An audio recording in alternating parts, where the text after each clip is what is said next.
is up, YouTube? Hope you're doing well. Rate my setup today 1 out of 10. This is what it looks like of where I'm recording right now in the condo. I'm about to head to the Glytch Energy compound. Got some very top secret stuff that we're doing, and all I'm going to say once again is that if you don't buy Glytch Energy within the next week, you are really going to miss out and you're really going to regret it. Make sure to use code JMeyels to get 25% off. But today we're talking about big stuff that EA is doing, and they're banning some of you. And if you haven't been banned yet, really expect it coming soon. We are talking about all of that and so much more in today's video, because we're also including a brand new FPS game that it looks like is in the works from former Respawn developers that worked on Apex Legends. So make sure to like the video, subscribe to the channel if you're new as always. And once again, why have you not ordered Glytch Energy yet using code JMeyels to get 25% off? I just said you're going to regret it, so do it now. Okay, let's jump into the video. So first thing that I wanted to mention here, I thought this was pretty crazy news to see. Horizon has now surpassed Valkyrie with a higher pick rate. Now it's 6.2, up 10.18% in this last season, I'm pretty sure. And Valkyrie is actually up 0.56%, but still is lower than Horizon now at 6.1% overall. Now this can actually be contributed to apparently like this new bug that is with Horizon people are using to I guess do an exploit. We've actually had quite a few of exploits this season. I mean, one of them obviously being the people that are hiding in the supply bins. There's been a lot of like little bugs and glitches, but personally I feel like those are kind of fun, even though they obviously should not be in the game. Obviously they create for like some hectic moments when people should not be getting the advantage that they are. However though, I mean, I think it makes for some good content. I think it is a little bit fun at times. I just obviously think maybe it does tarnish a little bit when it comes to the rank system. But regardless though, it has been a pretty good season launch in my opinion, other than the fact that people not liking Kings Canyon on rank. This was actually coming from Alpha Intel saying, how's everyone feeling about Apex Legends right now, being that it is in season 14 with a picture of Vantage here. And for the most part, people in the comments are saying, look, it's not bad. Vantage has been really fun. The map updates are pretty good for pubs, but regardless, it's just not it for rank. People cannot get behind Kings Canyon for rank. This is probably going to be a conversation for the ages. I mean, it's never going to go away until this actually map goes away. I'm not going to harp on this too much because you guys know how I obviously feel. I kind of like Kings Canyon, but regardless, I think a lot of people don't like it. So I'm up for the discussion of saying, hey, maybe Kings Canyon is just simply not the map for rank. The main thing that I wanted to talk about in this video is something that EA is so awful at when it comes to just managing their game. Like, you should not be letting this stuff happen day in and day out. We've actually discussed this video, I think over a year ago, talking about where EA were wrongfully banning people that should not be banned. And it came down to about 3 different situations. One where people were getting falsely banned for anti-cheat and then finally getting their accounts back. Then you had another situation where basically EA was banning people for things that, you know, maybe they were in the wrong for, but I just felt like maybe it was a little too far to give a 7-day ban for just saying like, oh, your mama or something. I just feel like, I mean, that's just gamer talk. That should not be a 7-day ban for saying stuff like that. However, you know, you could argue that fact, but this is something that you absolutely cannot argue. And it has happened in the past, and it looks like it is back. That is Respawn, actually EA themselves, banning people for actually reporting people for doing something wrong. So if you're in the wrong and you're getting reported, the person who is reporting you is the one who's getting banned here.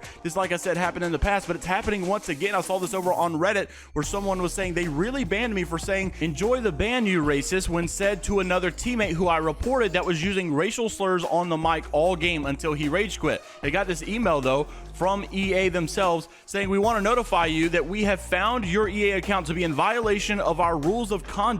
While reviewing your account, we identified the following violations here. This is coming from Apex Legends, hateful conduct, saying, enjoy the ban, you racist. I mean, I don't understand how they can constantly get these things wrong. Obviously, you guys know that this guy's not in the wrong. He's saying to the racist to enjoy the ban, and yet he's getting banned. Now, obviously, I'm no genius, so I'm not saying that I know the solution to this problem, but obviously, there's got to be some type of word trigger to make this ban happen. I'm assuming that these are obviously automated. So what is actually triggering this to happen when they're saying enjoy the ban, or is it the word racist? I mean, that just makes no sense to be like triggering bans off of keywords that definitely could be used in either context, and just saying, oh, because they've said the word racist, that means they need to be banned. I mean, that's just way too hypersensitive. They're trying to call out a racist. It's not like they're saying they are a racist. But I mean, no surprise here, leave it to EA to constantly be banning the wrong people. I mean, like I said though, this has been happening for so many months, I think over a year at this point, where they've been having issues where the wrong people are getting banned. And what really irks me though is like, yes, this got a lot of upvotes on Reddit, and and sure, it got a little bit of attention, but it got nowhere near the amount of attention as it did last time we made this video, all because it happened to a big streamer. I'm not gonna say, I don't want to revisit all of this, but long story short, it was a bigger streamer who got banned for being in the right, and that's why we all made videos on it. That's why there was so much, you know, conversation about it.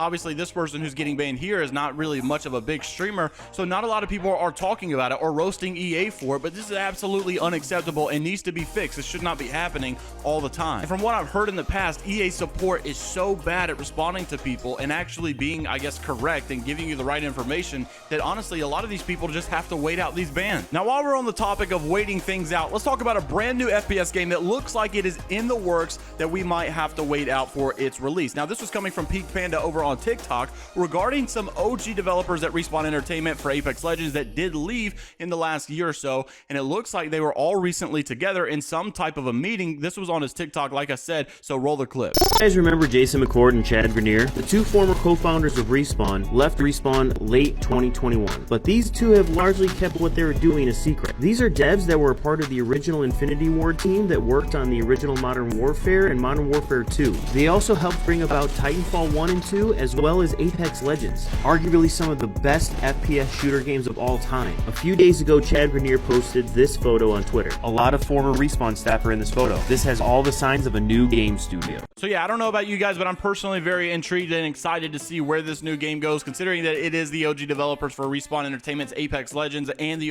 good old Call of Duties like COD 4, COD World at War, Modern Warfare 2, and all of those things. I think obviously whatever they're working on could have some great potential. Most people do not believe that they're just, you know, all meeting up as buddies. They're probably working on something, because that's what most people, I saw like Drew McCoy, who left Apex Legends in season 2, you know, a bunch of the guys from Apex Legends then left to go make their own company. Is that exactly what's going on here? Are they joining a brand new company, starting a brand new game? It is very possible, but I'm very interested to see what you guys think of down in the comment section below. Lastly, before we go, I wanted to make mention of this. These were a couple concept ideas that I've actually thought were pretty interesting and, you know, most likely very necessary. This was being one of them, a brand new Pathfinder passive, being that the first ring could already be scanned if you're a Pathfinder, because currently still has no passive and is getting no love whatsoever. Now, a lot of people are saying no because he doesn't really need a direct buff. I don't really feel like it was like this massive strong buff to Pathfinder. I feel like it would be very subtle and probably very necessary, considering he still has no passive and needs some love in the game, I would say. But also there was another concept here, and that was a gold ultimate accelerant, where basically you can get a full ultimate charge, but it pops for 14 seconds. So obviously a little bit long.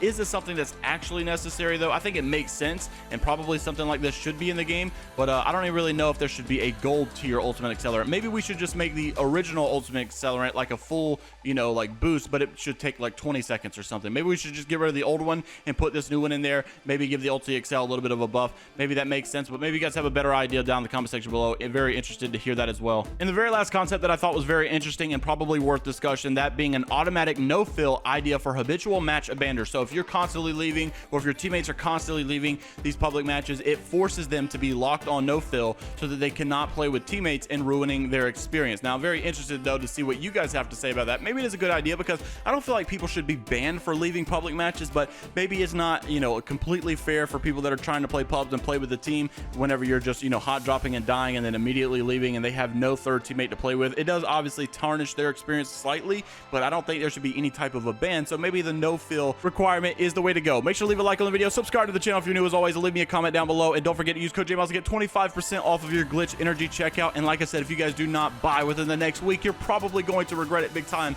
I'll be at the compound today doing some top secret stuff. You guys will see about it very, very soon. And until the next time, take care of yourselves. This is Vibe or Die, only positivity, and I'll see you later, Gators.